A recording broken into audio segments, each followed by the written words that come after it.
बड़ी खुशी हो रही है आप सबको देख के। इसका मतलब है कि आपको जरूरत थी तो आप इधर आए हैं। खुदा की शुक्रगुजारी। तो आप लोगों ने कभी इजहार नहीं किया इस बात का कि बहनों का सेमिनार होना चाहिए?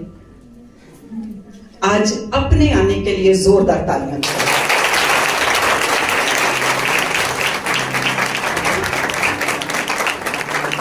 आज जो मुझे टॉपिक दिया गया है वो ये है कि माशरे में मसीही औरत का मुकाम। बहुत से लोग हैं, बहुत से ओहदों पे फाइज हैं, लेकिन मसीही औरत ऐसी औरत है जो अपना मुकाम नहीं जानती कि खुदावन ने उसे कितना सरफराज किया और कितनी बरकत दी है। समरीन बता रही थी कि मेरे आज यहाँ आने पे, खड़े होने पे मेरे शोहर का हाथ है, और मैं ये सोचती हूँ कि सब मसीही औरतों की बैक पे जो वो सरफराज हैं, आज यहाँ खड़ी हैं, बैठी हैं, उनके मर्दों का हाथ है। उनके लिए जोरदार तालियां बजाएं।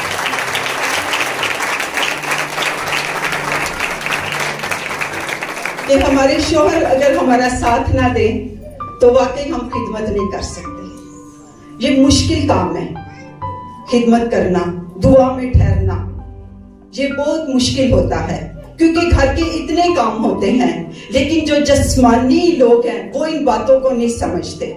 उनके शोहर उन पर धौंस मारते हैं कि ये काम करे, वो काम करे, ये करे, वो करे। लेकिन जिनके शोहर निजात याफ्ता हैं वो औरतें मुबारक हैं कि वो उनको खुद कहते हैं कि आए दुआ में बैठे, वो खुद कहते हैं कि आए प्रस्तिश में बैठे। वो अपने बच्चों को इनकरेज करते हैं, अपने खानदान को इनकरेज करते हैं। लेकिन जो जिस्मानी लोग हैं वो इन बातों से बहुत दूर है। उनकी क्या हालतें हैं, उनके खानदान कितने पस्त हुए हैं, ये लोग इन बातों को नहीं समझते। सिर्फ निजात हासिल करना ही जरूरी नहीं, अपने खानदान को आगे लेके चलना उससे भी ज्यादा जरूरी है।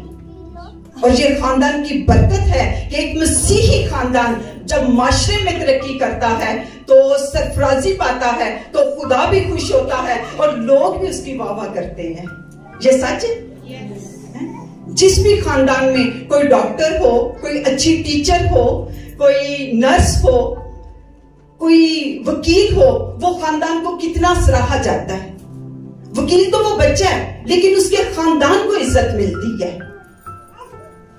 और ये बड़ी खुशी की बात है कि जब पढ़ी लिखी माँ होगी तो वो अपने माशरे में बाइस से बरकत होगी। वो मसीही खानदान के लिए भी रूहानी जिस्मानी तौर पर वो बरकत से पुर होगी। शुक्रगुजारी इस बात के लिए कि जब हम बाइबल में से भी देखते हैं तो बहुत सी औरतें थी जो यीशु के साथ खिदमत करती थी। एक छोटी बच्ची नमान कोड़ी के घर में असीर होके इसराइल से जब आई तो वो अपनी बीवी की खिदमत करती थी। और उसने जब अपने आका को देखा कि वो कोड़ में है तो उसने अपनी बीवी से कहा कि अगर ये इसराइल में होता तो ये शिफा पा जाता। उसने सुना था कि उनका यहोवा खुदा जो है वो कुदरत वाला, हशमत वाला रब है, और उसी की गवाही उसने उसके घर में भी दी। जिन माशरों में, जिन खानदानों में अपने बच्चों की अच्छी तरबियत की जाती है वो शुरू से यीशु के बारे में जानते हैं, खुदा के बारे में जानते हैं। जो बच्चे संडे स्कूल आए होते हैं वो जानते हैं दूसरे बच्चों की निस्बत जो सिर्फ स्कूल पे ही फोकस करते रहते हैं, उनके बच्चों में और जो संडे स्कूल गए हुए बच्चे होते हैं उनमें फर्क होता है। ये बच्ची भी बहुत छोटी सी बच्ची थी, 10 साल की होगी, 12 साल की होगी, और वो इतनी बड़ी गवाही देती है कि इसराइल में का खुदा, यहोवा खुदा, जिंदा खुदा है। अगर मेरा आका वहां होता तो शिफा पा जाता। ये बात उसकी बीबी को दिल को लगी और उसने अपने शोहर से कहा, बताया। ये बड़ी गवाही है। जब हमारे स्कूलों में बच्चे जाते हैं तो जब बहुत से बच्चे जो संडे स्कूल से जो कुछ सीखा होता है, जब उनसे वो मुस्लिम गैर मसीही जब सवाल जवाब करते हैं तो वो इतने क्विक पॉइंट, इतना अच्छा जवाब देते हैं कि वो हैरान होते हैं।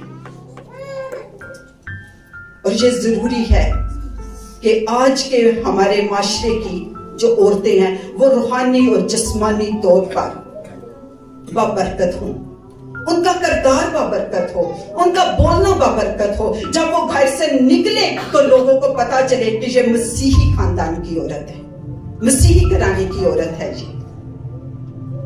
ہم اپنے رویے سے ہم بڑی تبدیلی لا سکتے ہیں۔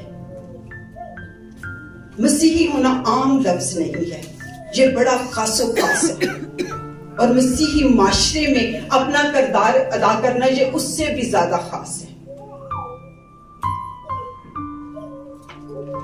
کبھی ایسا ہوتا ہے کہ بہت سے لوگ ہیں وہ یہ سمجھتے ہیں کہ ہم لوگ دعا کرتے ہیں، خداوند کی حضوری میں رہتے ہیں، خدا کے ساتھ چلتے ہیں تو اپنے مسئلوں کو لے کر آتے ہیں، تو یہ ہمارا فرض ہے کہ ہم خدا کے خوف میں ہوتے ہوئے ان کے مسئلوں کو سنیں بھی اور اس کا جواب بائبل کے مطابق دے، کبھی کسی کو غلط مشورہ نہ دے۔ اگر وہ دکھ میں ہے تو اس کے دکھ کو ختم کرنے کی کوشش کریں، کبھی بھی اسے غلط مشورہ نہ دے، کیونکہ ہمارا رویہ، ہماری محبت ہے وہ ظاہر کرتی ہے کہ ہم مسیح کے لوگ ہیں۔ اور ایک بات، اگر ہم چاہتے ہیں کہ ہمارا مسیحی گھرانہ، ہمارا معاشرہ ترقی کرے تو ہم خوب اپنے بچوں کی تعلیم پر زور دیں، بیٹوں کو پڑھائیں۔ وہ دور گیا جب کہتے تھے صرف بیٹے پڑھے لکھے ہونے چاہیے، بیٹوں سے خاندان کا نام ہوتا ہے۔ میں سوچتی ہوں بیٹیوں سے زیادہ ہوتا ہے، کیونکہ بیٹیاں دوسرے گھروں میں جاتی ہیں، وہ دوسرے گھروں میں جا کے ہمارے خاندان کو پریزنٹ کرتی ہیں۔ آج اگر ڈاکٹر شکیلہ ادھر ہے تو ان کے والد کا نام ہے،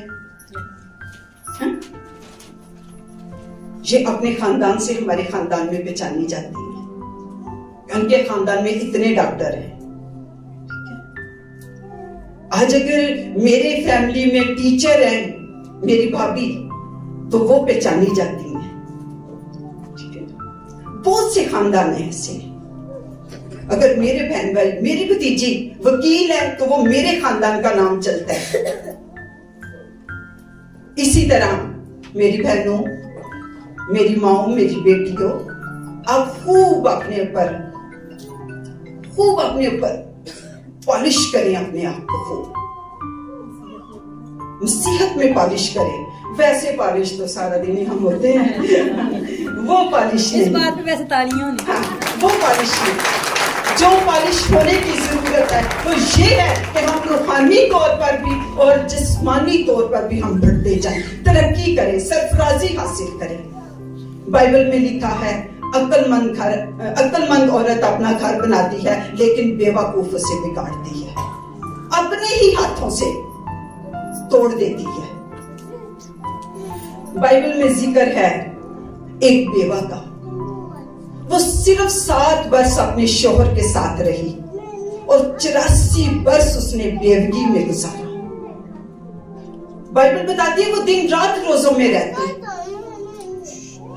وہ پاک باز تھی، اس کا نام آج کتاب حیات میں لکھا گیا ہے۔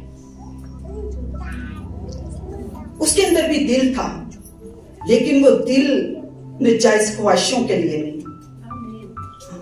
وہ دل اس کا جو سا تھا وہ صرف خداوند کے لیے تھا۔ بائبل کہتی ہے وہ دن رات ہیکل میں رہ کر دعاؤں اور روزوں میں رہتی، وہ اتنی لمبی اس کی دعائیں اور روزے تھے کہ ختم ہی نہیں ہو رہے تھے۔ کیا خواہش تھی اس کے اندر؟ بائبل بتاتی ہے کہ اس نے یسوع مسیح کو دیکھا، جب یسوع کو ہیکل میں لائے تو اس نے دیکھا اس کو،